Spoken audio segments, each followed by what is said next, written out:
यया तु धर्मकामार्थान् धृत्या धारयतेऽर्जुन प्रसंगेन फलाकांक्षी धृतिः सा पार्थ राजसी।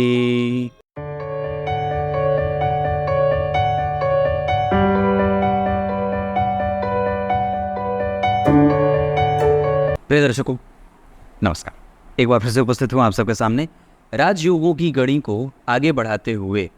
आज जिस राजयोग से आपका परिचय कराने वाला हूँ, ये वो राजयोग है जो दुनिया का प्रत्येक व्यक्ति चाहता है।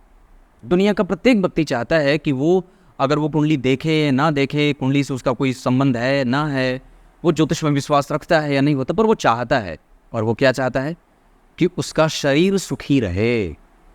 तो अब कुंडली में ऐसे कौन कौन से ग्रह योग बनते हैं जिससे व्यक्ति के शरीर में कोई असाध्य या कोई ऐसे दुर्गम बीमारियों से उसका पाला नहीं पड़ता है। इस योग का नाम है शरीर सुख्य योग। क्या कही मैंने बात? शरीर सुख्य योग। शरीर का सुख कब व्यक्ति को मिलता रहता है? ये तो आप जानते हैं कि चंद्रमा हमारे इम्यून का कारक है, सूर्य उसमें सहायक होते हैं। सूर्य इम्यून के कारक हैं और चंद्रमा उसमें सहायक हैं। ये दोनों की गति अगर अच्छी रही कुंडली में तो व्यक्ति रोगी नहीं होता, मतलब उसे कोई खराब बीमारी नहीं होती। बहुत कम कुंडलियों में ऐसा, अगर रोगेश बहुत ज़्यादा खराब हैं तभी जाकर के उसको बीमारी होती है।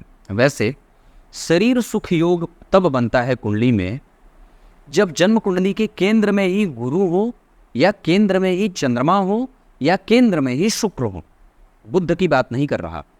अगर आपकी कुंडली के केंद्र में ही गुरु, चाहे लग्न चतुर्थ सप्तम दशम किसी में, चाहे लग्न चतुर्थ सप्तम दशम किसी में चंद्रमा, चाहे लग्न चतुर्थ सप्तम दशम किसी में शुक्र, ये तीन ग्रह अगर जन्म कुंडली के केंद्र में ही बैठे हों तो ये शरीर सुख योग होता है, जिसमें जन्मा जातक जीवन के सभी सुखों का भोक्ता होता है।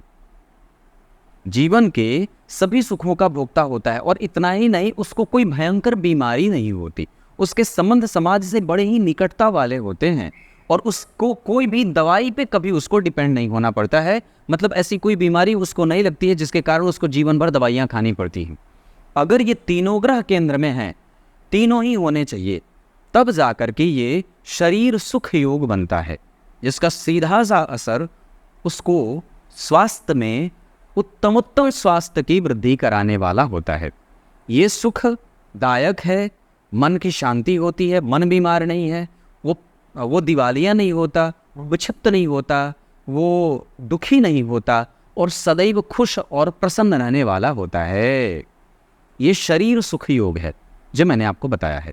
अब आइए गीता जी के श्लोकार्थ बता देता हूँ। गीता जी के 18वें अध्याय के 34वें श्लोक में भगवान ने राजसिक धृति के बारे में चर्चा की है। मतलब जो देखता है और देख करके ये सोचता है कि मैं ये करूँगा तो मुझे मिलेगा कि नहीं मिलेगा, मैं ये करूँगा तो मुझे ये मिलेगा, मैं ये काम करूँगा तो मुझे ये मिलेगा, मैं यहाँ जाऊँगा तो मुझे वहाँ से प्राप्ति होगी। सत्य इसलिए बोल देता हूँ क्योंकि उससे मुझे फ़ायदा है, नुकसान अभी इसलिए उठाना ले रहा हूँ क्योंकि मैं आगे फ़ायदा देख लूँगा। मतलब लाभ और हानि को सदैव तौल करके रखता है, उसे राजसिक धृति कहते हैं। कुछ इसी तरीके से आज के कार्यक्रम का समापन करते हैं। तब तक के लिए इजाज़त दीजिए। ये मैंने बात करी थी शरीर सुख योग के बारे में। तब तक के लिए बहुत बहुत नमस्कार।